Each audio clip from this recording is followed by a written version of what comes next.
अपनी चाहत की चीजों को पाने की कोशिश के साथ साथ जो चीजें आपके पास है उन्हीं से खुश रहना सीखे। एक धनी साहूकार था, उसके पास बहुत दौलत थी। उसने इतनी दौलत हासिल कर ली थी कि अगर अगले 7 पीढ़ियां बैठकर खा ले तो भी खत्म नहीं होंगी।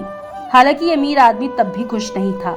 उसके मन में कुछ ऐसा था कि वो रात भर सो भी नहीं पाता था, इसीलिए वो सच्चे सुख से वंचित रह गया।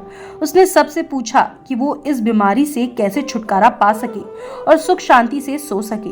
किसी ने उसे कहा कि संतों की शरण में जाओ तो संत आपको इससे बचाएंगे। धनी व्यक्ति संतों की तलाश में गया। रास्ते में एक साधु महाराज एक पेड़ के नीचे बैठे थे। धनी व्यक्ति ने उनका अभिवादन किया और कहा, गुरुजी, मेरे पास किसी वस्तु की कोई कमी नहीं है।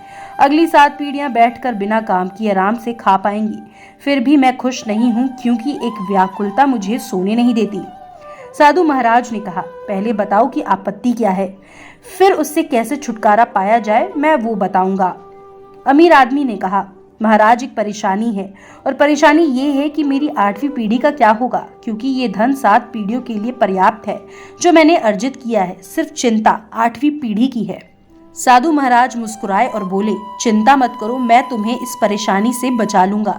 साधु ने उसे 1 किलो चावल की पोटली दी और कहा कि उस पहाड़ पर एक बुढ़िया एक कुटिया में रहती है, उसको चावल देकर आ जाओ, मैं तुम्हें तुम्हारे भ्रम से मुक्त करता हूँ। अमीर आदमी चावल लेकर बुढ़िया की कुटिया में आ गया। उस कुटिया में दरवाजा तक नहीं था। वो बुढ़िया भगवान के भजन में लीन थी, वो अभिभूत थी।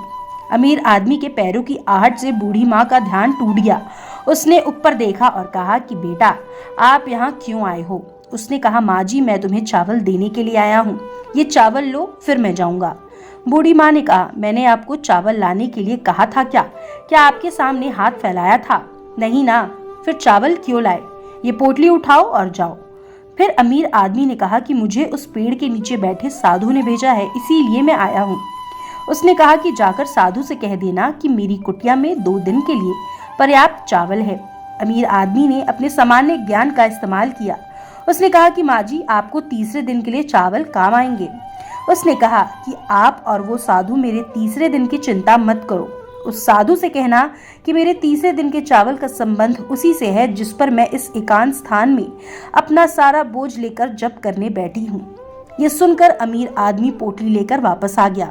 साधु के सामने पोटली रखकर चला गया। साधु ने उसे पुकारा, अरे ओ सज्जन, तुम समस्या लेकर आए हो, है ना?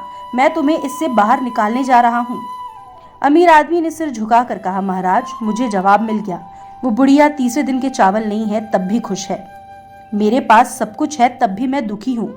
जिसके पास कुछ भी नहीं है वो अगर अपने भविष्य का विचार नहीं करती और भरोसा करती है कि भगवान कुछ बुरा नहीं होने देंगे, तो फिर मैं, जिसे भगवान ने इतना सब कुछ दिया है, मुझे इस फालतू की चिंता में नहीं पड़ना चाहिए। ये मुझे समझ में आ गया है। दोस्तों, हमारे पास जो है उसका आनंद लेना चाहिए, उसमें खुशी ढूंढनी चाहिए। जो नहीं है उसके बारे में फालतू की टेंशन लेकर हमें अपना सुख चैन नहीं खोना चाहिए।